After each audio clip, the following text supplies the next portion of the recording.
돈이라는 것은 많이 가지면 좋겠지만은 없다고 해서 꼭 많다고 해서 꼭 행복한 것은 아니라고 봅니다. 또 돈이 적다고 해서 행복이 덜한 것도 아니지요.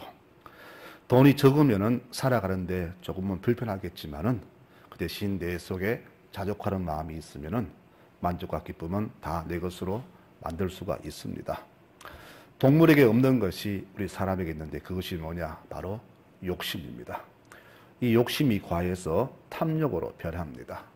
동물들은 자기 배가 부르면 더 이상 욕심을 내지 않고요.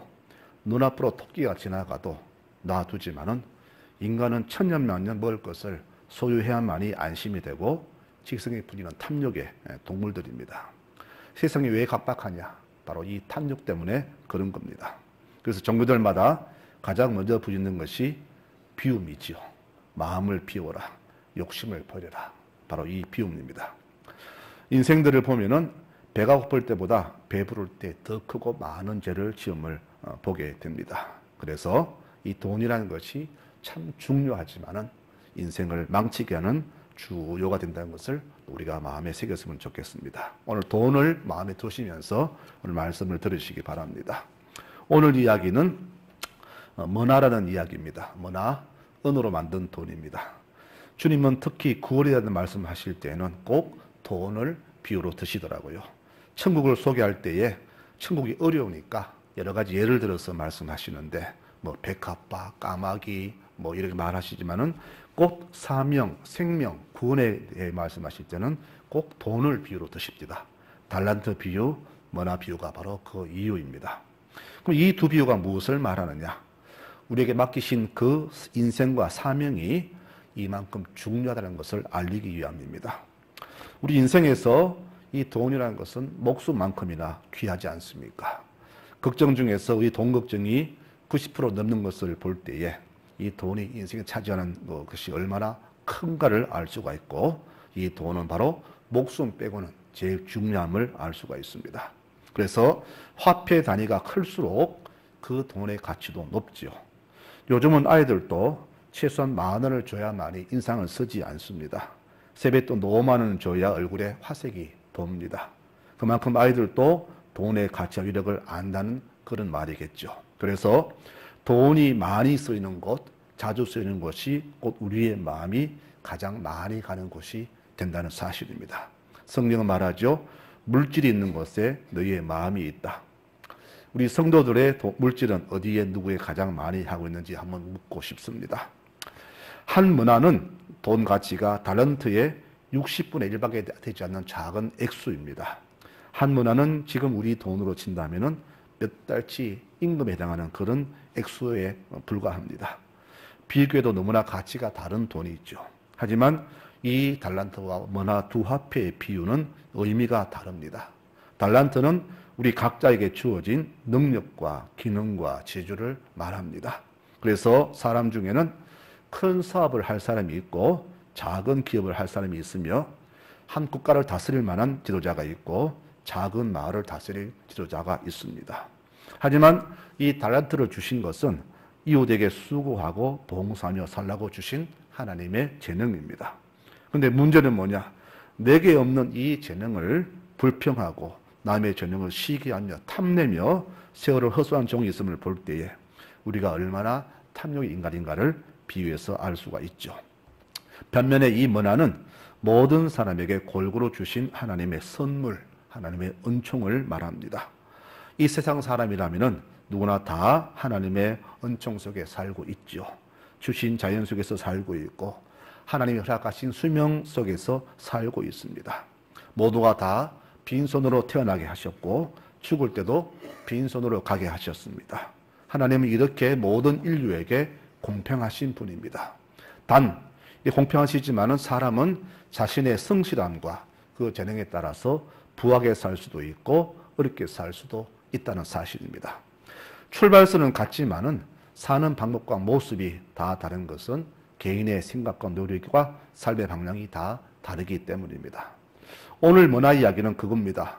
우리 믿는 사람들이 이 땅에서 어떻게 살아야 하는가 이것에 대해서 주신 주님의 비유입니다. 하나님은 공평하다 하셨는데 그럼 세상은 왜 이리 불공평하냐? 그것은 사람이 또 세상이 그렇게 만들었기 때문입니다. 움켜쥐고는 손을 펴지 않는 부자가 많고요. 또 행세 부리는 권력자가 많고 탐욕으로 뭉쳐진 자들로 인해서 세상은 불공평해 보이는 겁니다. 그러다 보니까 이 불공평한 세상에서 자기를 지키려면 역시 세상처럼 돈과 권력을 가져야만 된다는 생각들이 우리의 삶을 짓누르지요. 이런 세상 속에서 살아남기 위해서 주신 이 문화와 달란트를 주님께 쓰지 않고 자기 탐욕의 하인으로 사용한 사람의 대표자로 오늘 성경은 삭개오를 소개합니다. 우리 인생에서 정말 무엇이 정말로 중요한 것을 알려주시는 말씀이 오늘 멸마나 비유가 되겠습니다. 평생 가도 변치 않을 것 같은 삭개오가 예수를 만난 후에 완전히 변했습니다. 그 증거가 바로 삶의 변신이죠.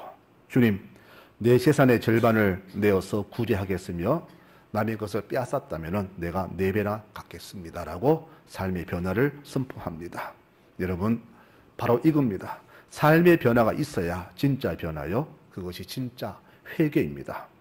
주님은 우리의 과거에 상관하지 않습니다. 다만 그의 인생이 어떤 방향으로 나아갈지를 주목하셨고 그의 회심을 기쁘게 받아들이시면서 그 가정에 구원을 선포하셨어요. 여기서 우리가 깊이 생각할 것은 구원은 말로 받는 것이 아니라는 겁니다. 나더러 주여 주여 한 자마다 다 천국에 들어가지 못한다. 다만 하늘에 계신 내 아버지의 뜻대로 행하는 자만이 들어간다라고 하신 말씀을 볼 때에 우리의 구원은 말로만 아니라 이 말과 믿음과 행동이 하나가 될 때 그것이 바로 구원의 요체가 된다는 것을 기억해야 됩니다. 성도 여러분, 오늘 이 말씀은 바로 믿지 않는 자에게 주신 말씀이 아니라 바로 믿는 자, 선택받은 유대인들에게 주신 그 말씀을 기억하시기를 바랍니다. 즉 믿는 자에게 주신 말씀이에요. 이 말씀은 믿지 않는 자에게는 해당하지 않는 말씀입니다. 즉 이 무슨 말이냐? 구원은 내가 모태신앙인인데, 내가 세례교인인데, 수십 년 믿었는데, 평생 믿었는데, 내가 교회 중직자인데, 얼마나 내가 수고를 많이 했는데, 이런 타이틀로 받는 것이 아니라 삭개오처럼 내 삶을 주님께 완전히 전환한 사람만이 얻을 수 있는 선물임을 여러분 꼭 기억하시기 바랍니다. 믿음은요, 언어가 아닙니다. 믿음은 행동입니다. 그래서 믿음을 사전 찾았을 때 거기에 명사로 나옵니다. 동사로 나옵니다. 행동입니다. 그래서 믿음은 행동이 하나가 될 때에 참 믿음이 됩니다. 그래서 구원은 믿음으로 받지만은 가짜 믿음은 절대 받지 못합니다. 가짜 믿음이 뭘까요? 행동이 없는 말로만 하는 믿음을 바로 가짜 믿음이라 합니다. 그래서 행동이 없이 말로만 주를 부르는 사람은 절대 천국에 들어가지 못한다는 것을 기억하시기 바랍니다. 그러므로 우리의 믿음에는 반드시 따른 행위가 뒤따라야 됩니다. 오늘 주신 이 열매나 비유는 우리 성도들이 이 땅을 살아갈 때 반드시 알고 지켜야 할 몇 가지 교훈들을 내포하고 있습니다. 그 내포가 뭘까요? 첫째는 이 비유는 주의 재림이 아직 때가 멀었다는 것을 우리에게 알려주는 교훈입니다. 삭개오가 개가 천사된 그 시간에 그 자리에 많은 사람이 있었습니다. 이들이 이렇게 말합니다. 그들이 그 말씀을 듣고 있을 때에 비유를 더하여 말씀하시니 이는 자기가 예루살렘에 가까이 오셨고 그들은 하나님의 나라가 당장에 나타날 줄로 생각함이었더라라고 성경은 말하죠. 즉 그때 그들은 예수님 오셨으니까 곧 천국에 있구나 그렇게 오해했다는 겁니다. 그래서 주님은 그것이 아니라는 것을 비유로 말씀하시기 위해서 오늘 이 비유를 드시는 겁니다. 어떤 귀인이 왕위를 허락받으려고 먼 나라로 갔다라는 비유로 재림은 아직 멀었다라고 말합니다. 이 기회는 바로 예수님 자신을 의미하고 먼 나라로 갔다는 것은 자기가 죽고 부활 후에 하늘나라로 가셨지만은 언제 올지 모른다는 그런 말이 되겠죠. 분명히 다시 오시겠지만은 그 시기와 때를 아무도 알 수 없다는 것을 말씀하시면서 나도 모르고 하늘의 천사도 모르니 너희는 그날을 준비하며 살아라는 비유를 우리에게 주시는 겁니다. 지금 세상 풍조를 보면은 곧 멸망할 것 같습니다. 올여름 얼마나 더웠습니까? 어느 학자가 미국의 나사에 있는 어느 학자가 그래 말했답니다. 올해만큼 시원한 여름은 다시 보기 힘들 것이다라는 말을 했다고 합니다. 앞으로 얼마나 더 뜨거울지 예상된다는 것이죠. 이것을 볼 때에 이상기후, 기후변화, 세상의 모든 것을 볼 때에 이 땅이 곧 심판받을 것 같지만은 결코 그렇지 않다는 것을 우리는 알아야 됩니다. 그러므로 심판의 그 날을, 주님 오실 그 날을 우리의 시간과 시각과 판단으로 절대 해서는 안 됩니다. 이 땅의 시간과 하나님의 시간은 다르고 우리가 보는 세상 시선과 하나님의 시선은 다릅니다. 그러므로 우리의 모든 것으로 하나님 하실 일을 함부로 측정하거나 예상해서는 안 됨을 우리는 알아야 됩니다. 언제 올지 모른다는 그 말씀은 세월을 함부로 헛송하지 말고 시간을 아끼면서 오직 그날을 간절히 성하며 기다리는 사제로 살아라는 그런 말씀이 되겠죠. 대신 주님 말씀하셨어요. 내가 올 때에 도둑같이 올 것이다. 여러분, 아무도 예상하지 못한 시간에 오신다는 말입니다. 그러므로 우리는 오늘 이 열매나 비유 속에서 성도들은 항상 깨어서 근신하면서 다시 오실 주님을 믿음으로 준비하는 그런 삶을 살아가야 될 것입니다. 이것이 오늘 주시는 첫 번째 교훈이에요. 두 번째 교훈은 주님 오실 때까지 우리는 신앙인으로서 어떻게 살아가는가를 우리 다시 한번 새겨야 할 것입니다. 주님은 10명에게 하나씩 골고루 주셨어요. 근데 달란트 비율을 보면 한 사람에게는 10개 주고 5개 주고 하나를 줬는데 5개, 2개, 하나 줬는데 오늘은 모두에게 똑같이 주셨어요. 이것은 뭐냐? 바로 인생은 공평하다는 것을 말합니다. 그리고 내가 올 때까지 이 돈으로 장사하며 살아라고 부탁합니다.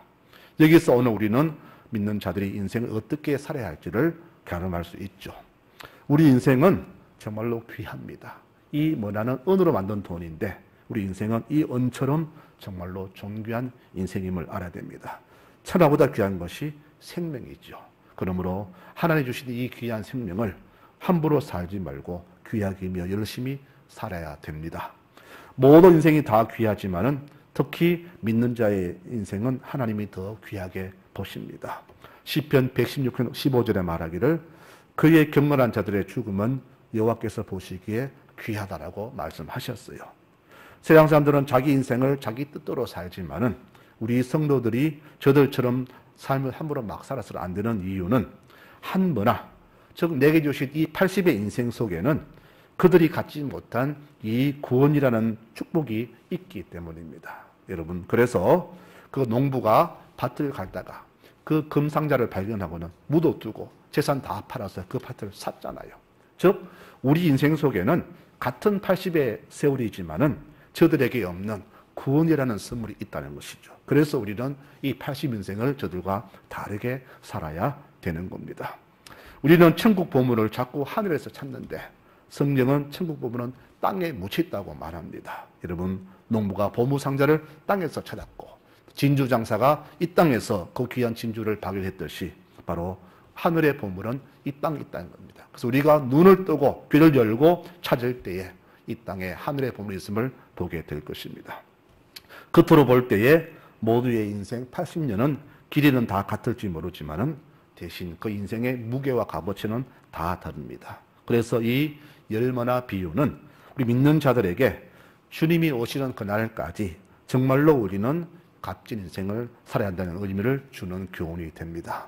그러면은 오늘 이 비유 속에서 어떻게 사는 것이 주님이 바라시는 귀한 인생일까 한번 우리가 한번 생각해 봅니다. 첫째는 내가 구원받은 것처럼 또 다른 인생에게 구원의 축복을 남기는 것이 참으로 귀한 인생임을 우리는 알아야 됩니다. 주님 말씀하셨죠. 내가 올 때까지 이 돈으로 장사해서 이민을 남기라고 하십니다. 우리나라 사람들이 이민을 많이 갔습니다. 이민 가면은 할 수 있는 것이 별로 없다고 합니다. 여기서는 박사학위를 받고 교수 생활을 했지만은 거기 가면은 할 게 없어. 그래서 주로 세탁소 또한 접시 닦거나 이렇게 살 수 있다고 합니다. 또 작은 구멍가게 외에는 우리 할 게 없습니다. 근데 우리보다 먼저 자리를 잡은 중남미계 사람들도 우리가 똑같은 처지이기에 먼저 적장한 그들이 그 도시의 작은 상권은 다 잡고 있습니다. 그래서 우리 극복할 수 있는 것은 처음에는 작은 채소 가게라고 하지요. 자본이 별로 안 들기 때문에 채소 영상하는데 근데 이미 자리 잡은 그들과 경쟁에서 이기려면 어떻게 해야 할까요? 더 부지런해야 되겠죠. 저들보다 빨리 일어나서 좋은 제품을 가져와서 팔아야 됩니다. 그 사람들은 보통 9시 넘어서 가게 문을 여는데 한국 사람들은 8시 문을 여니까 주민들은 좋은 야채를 구하기 위해서 한국 가게로 몰려듭니다. 저들이 위기를 느끼고 7시 문을 열니까 우리 6시 문을 엽니다. 저들이 5시 문 열면 우리 4시에 문을 열고 저들이 3시에 문 열면 우리는 아예 밤을 새웁니다. 그러니 그 사람들이 질려가지고 빠른 속도로 한국 사람들이 그 지역의 상권을 장악하고 있다는 그런 이야기입니다. 자, 열심히 하지 않으면 살 수 없는 것이 우리 외국 생활이죠. 주님 말씀하십니다. 내가 올 때까지 장사해라. 여러분, 세상에서 장사꾼만큼 부지런한 사람도 드뭅니다. 남보다 일찍 일어나고 늦게 누고 얼마나 시간을 쪼갭니까? 일반인과 다른 것은 바로 더 일찍 일어나고 시간을 쪼개고 틈나면 어떻게 하면 좋은 물건을 싸게 사서 비싸게 팔까? 날마다 그 궁리잖아요. 오늘 비유는 그렇습니다. 우리 믿는 자들의 삶의 자세가 이 장사꾼처럼 돼야 한다는 그런 이야기입니다. 하필 그 많은 직업 중에서 왜 장사하냐라고 물을 수 있지만은 이 장사꾼의 자세로 부지런히 성실하게 시간을 아끼고 초능을 아껴서 신앙생활 하라는 그런 뜻으로 오늘 주님께서는 얼마나 비유를 주셨습니다. 여러분, 지금까지 살아온 인생을 한번 돌아보시면서 나는 정말로 이 믿음 생활을 위해서 장사꾼처럼 그렇게 부지런히 온 힘을 다해서 시간을 아껴서 살아왔는가 한번 돌아봤으면 좋겠습니다. 우리는 또 그렇게 살아왔냐 한번 묻고 싶습니다. 훗날 주님 오셔서 계산할 때에 본전만 챙긴 종이 있잖아요. 그걸 가리켜서 악한 종이라고 했습니다. 어떻게 살았길래 악한 종이라고 그렇게 인정을 받을까? 아마 그도 열심히 살았겠죠. 공부도 열심히 했고 사업도 열심히 했고 그도 성공했을 겁니다. 그런데 그의 모든 삶은 주를 위한 삶이 아니라 자기 만족과 자기 사랑에 취해서 산 삶이었습니다. 세상에서는 성공했다고 부름 받았을지 모르지만은 그 성공을 주님께 인정하지 못했어요. 여러분, 우리 믿는 자 인생이 왜 값지냐? 바로 우리 인생은 세상이 인정하는 것이 아니라 주님이 인정하시기 때문에 우리 인생이 값진 겁니다. 그래서 우리 인생은 내 중심이 아니라 주님 중심, 이웃 중심의 삶을 살기 때문에 주님께서는 우리의 인생을 값지다라고 이렇게 인정하시는 거예요. 누가복음 12장에 기록된 어리석은 부자 얘기를 보면은요, 자기 인생, 자기 중심을 뜻하는 단어가 6번에 나옵니다. 내가, 내 곳간에, 내 곡식을, 내 영혼아, 내 모든 것, 이렇게 인생이 자기가 주인 되었음을 봅니다. 바로 주님께서는 내가 중심된 인생을 성공한 인생이라 그렇게 칭하지 않습니다. 그러므로 주님께 인정받으시려면 내가가 아니라 주님이 인정받으시고 주님이 높아지시고 주님 기뻐하시는 인생을 살아가시길 바랍니다. 내 인생이 아닙니다. 내가 기뻐하고 내가 즐거운 인생이 아니라 내 인생 나의 것이 아니라 내 인생은 주의 것이며 주께서 나 때문에 영광 받으시는 것이 바로 성공한 인생임을 모두가 기억해야 될 겁니다. 훗날 주를 만났을 때에 이 본전치기 인생으로 책망받을 종들이 얼마나 많겠습니까? 그들의 특징을 보면 대개가 현재 자기의 삶에 만족한 사람들이죠. 사람이 지금에 만족하면은요, 절대 도전과 진보는 없습니다. 삶에 불만이 있어야 하고 늘 부족해야 내가 움직이고 도전할 수 있잖아요. 신앙도 그렇습니다. 지금 자기의 믿음 상태에 만족한 사람은 하나님을 찾지 않습니다. 기도하는 보면 알아요. 집안에 문제가 있고 자녀의 문제가 있고 간절하게 있는 사람이 새벽을 깨고 밤을 새우지 내 삶이 그것을 모르는 사람은 기도하지 않습니다. 또 그런 사람은 기도도 하지 않지만은 주님께 불만도 없어요. 그러나 자기 영적 상태가 불안전하고 모자라야만이 기도 자리에 나오는데 자기 스스로 만족하면 절대 기도하지 않음을 보게 됩니다. 그래서 우리에게는 늘 거룩한 불만이 넘쳐나야 됩니다. 거룩한 불만입니다. 그래서 주를 찾기 때문입니다. 너희는 나를 찾을 만한테 찾으라고 하셨습니다. 여러분, 그때가 언제일까요? 지금이 아니겠습니까? 참 죄송한 이야기지만은 우리는 그때가 언제인지도 모르고 살아가잖아요. 지금 내 육신이 풍족하고 편안하니까, 배가 부르니까, 가정에 별 문제가 없으니까 주를 찾지 않습니다. 언제 엎드릴지 그 시기도 모른다는 겁니다. 스스로 내 영혼은 만족한 영혼이라고 자처하니까 절대 주를 찾지 않는 겁니다. 저는 교우들을 보면서 이런 마음이 듭디다. 내 육신에 무엇이 부족하면 그것을 채우기 위해서 밤잠도 안 자고 그렇게 땀 흘려 수고하는데도 내 영적 상태가 부족하면은 채우려고 노력하지 않고 오히려 더 게을러지는 것을 보게 됩니다. 그러니 하나님께 열심도 없고 봉사도 없고 감사도 찾기가 힘듭니다. 야곱은 힘든 시기에는 주를 찾았지만은 성통하고 풍요로울 때는 주를 찾지 않았습니다. 그러다가 형과의 관계가 꼬이고 목숨을 유태하게 되자 그때서야 주를 찾잖아요. 그것이 바로 야복강입니다. 흔히 말하기를 인생이 충만하고 풍요하면 복되다고 말하지만은 절대로 그렇지만은 않습니다. 우리 신앙인의 삶에는 넉넉함이 오히려 부족함보다 못할 때가 더 많습니다. 신앙에는 날마다 부족해야 됩니다. 육신도 부족하고 영적 부족하고 그래 날마다 주께 달라고 간구하는 그런 자세가 있어야 됩니다. 무언가 부족해야 모자라야 아파야 힘들어야 고달파야 갈망하고 도전하고 나아가는데 넉넉해서 부족함이 없으면은 그 자리에 안주하잖아요. 그래서 우리가 점점점 삶의 타락에 빠지잖아요. 그러므로 우리가 성경을 짚어보면은 우리에게 주어지는 환난과 고난과 아픔은 저주가 아닌 하나님의 축복임을 다시금 깨닫게 되는 겁니다. 여러분, 한 문화를 받고 자기 인생이 적다고 했던 그 종, 그는 그 인생을 함부로 살았다는 것입니다. 이 인생을 주께 드려야 되는데 주님 기뻐하시는 인생을 살아야 되는데 오직 자기 중심으로 살았고 인생 한 번뿐이니까 막 살자라고 그렇게 살았을 겁니다. 결국 그에게 주어진 것은 악한 종이라는 별명입니다. 여러분, 그가 어떻게 사는지 잘 알지는 못하지만은 아마 모두가 사는 그 모습으로 살았을 것이고 주님 명하신 뜻대로 살지 않았기 때문에 그 인생이 훗날에 심판을 받게 되는 겁니다. 여러분, 이 심판받은 악한 종이 안 믿는 자가 아님을 기억하십시오. 우리처럼 주에서 교회에서 주를 부르고 주께 기도하고 헌금 드리고 봉사하며 같이 살았던 믿음의 동료란 사실을 기억하십시오. 이 중에도 우리 교우 중에도 이 악한 종처럼 이런 종이 있다는 사실을 우리가 스스로 생각한다면은 내가 이런 종이 되지 않게 해서 어떻게 살아야 할까를 스스로 다짐할 수가 있을 것입니다. 여러분, 이 종은 불신자가 아닙니다. 모두 우리 똑같은 동료 중에 한 사람일 뿐입니다. 그러므로 오늘 이 열머나 비유는 불신자에게 주신 비유가 아니라 교회 안에 있는 우리들에게, 우리 성도들에게 주신 하나님의 교훈임을 기억하십시오. 바로 이 이야기는 나의 이야기입니다. 이 악한 종이 내가 될 수도 있고 칭찬받는 종이 바로 내가 될 수도 있습니다. 오늘 이 비유는 바로 내 이야기입니다. 너 이야기가 아닙니다. 기도 생활을 소홀히 여기고 하나님과 이웃에 대한 봉사를 아깝게 여기며 말씀을 떨리는 마음으로 받지 않고 가볍게 여기는 교인들, 말씀하신 하나님의 심판을 무슨 신화처럼 여기며 아주 우습게 생각하는 교인들, 자기 몸만 챙기고 자기 적에 빠진 교인들, 자기와 자신과 자기 가족만 안전하면은 이웃이 어떻게 되든 더 이상 관심 없는 교인들, 여러분, 이런 사람들의 붙여진 이름이 바로 오늘 악한 종이라는 이름이 될 것입니다.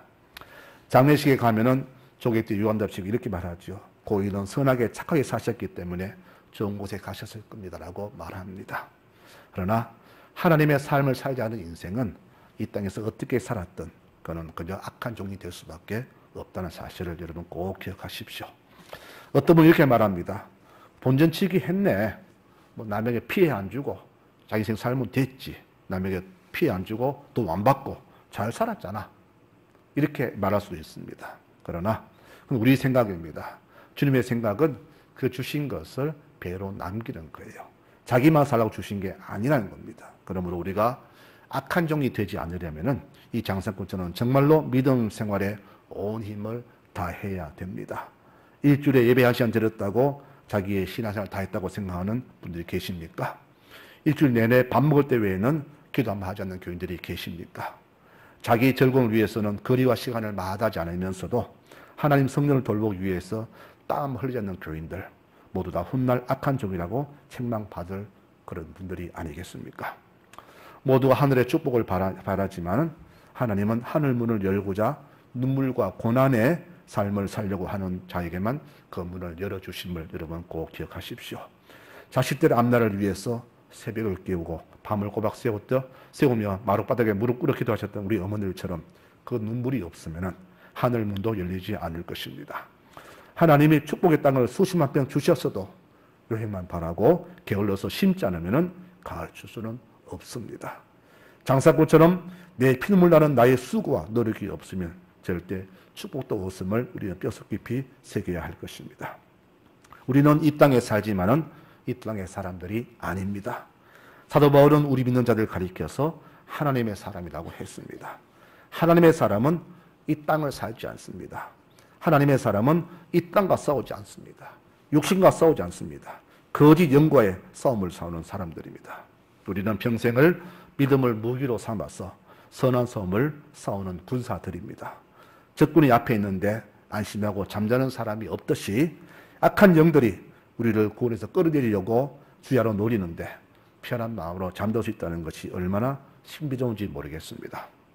세상이 풍요하기 때문에 우리는 자신에게 무엇이 부족한지 잘 모른 채 살아갑니다. 그래서 오늘 라오디가 교회에 주신 책망을 한번 들었으면 좋겠어요. 네가 말하기를 나는 부자다.